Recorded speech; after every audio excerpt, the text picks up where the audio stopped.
Our second contestant, Rick Reed, Small Moments of Glory. Small Moments of Glory, Rick Reed, contestant number 2. In my senior year of high school, my best friend and star baseball player, Tony Amaral, despite knowing I was not great at baseball, helped me to ask him to prepare for the upcoming season. So as friends do, I agreed to help. We went to the baseball park almost every day. We'd warm up by playing catch, and then I would pitch to him as he would crouch down behind the plate, throwing the ball as best I could down the middle, but often to the dirt or way off to the side. And somehow he told it helped him get better faster. We took turns throwing batting practice, hitting hundreds of balls, or in my case, swinging and missing. Well, tryouts came around, and Tony convinced me that I should go out for the team, despite personally witnessing how bad I was. I showed up to tryouts, and I really gave it my all. I did well on the field, but my hitting, less than stellar. But somehow I survived to the last day. Coach pulled me aside. Rick, I don't know why I'm offering this, but I really like having you around. I want to keep you on the team, and I want to promise you something. You're never going to play. You'll practice like everyone else, but during games, you'll keep stats or something. If that sounds interesting, I'd love to have you say. Well, what do you say to an offer like that? I had nothing better to do in my afternoons, so I stayed. And surprisingly, in the beginning, I actually played quite a bit. Several players were also played basketball. Their season was still going, and they hadn't yet joined the baseball team. But as soon as they returned, I rode the bench for the rest of the season. That is, until the very last game. We were playing Sonoma High School, #1 team in the county. We were #2. The game didn't matter for standings, but it really mattered for our pride. After 7 innings, the score was tied 2-2. Coach put in our best pitcher, Joe Caruso, who later played for the Boston Red Sox. 5 more innings. Scoreboard still reads 2-2. In the middle of the 12th, Coach told me to warm up and get ready to pitch. I thought he was joking.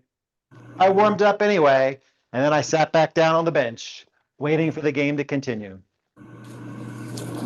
Coach looked at me and said, "What are you doing? Get out there." So I got up and I picked up my glove and I walked out to the mound, I guess. My best friend, Tony, the catcher, comes out to me. "Dude, it's just like batting practice. Just throw it over." And I'm like, "Yeah, right. Well, let's do this." No batting.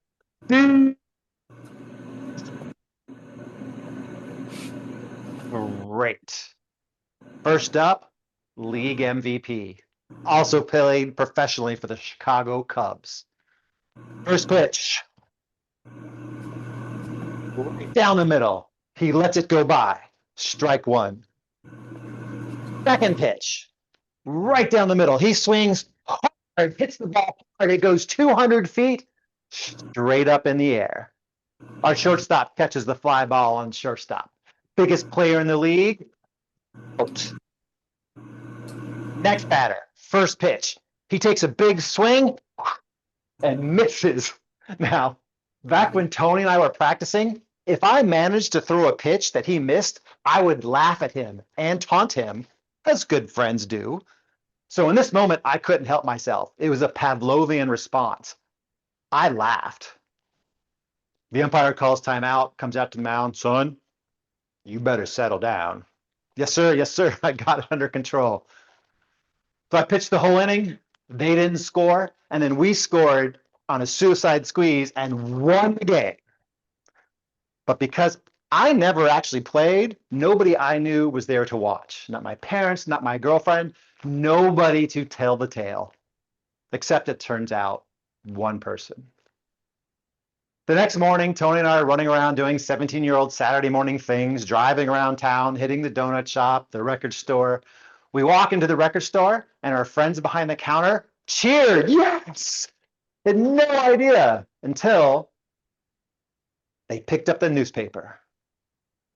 Reed answers the call against the league's best. I was famous. Well, almost famous in that small town for a couple of hours anyway.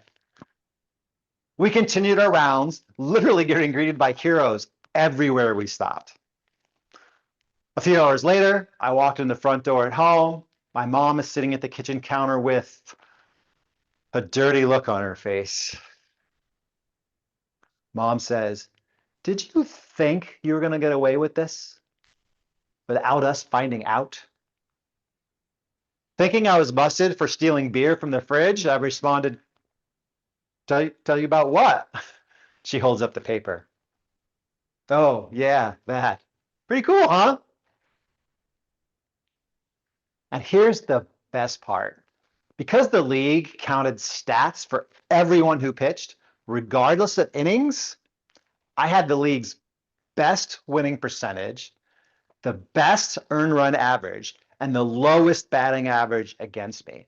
I was on top of all of the season pitching leaderboards, even ahead of Joe Caruso.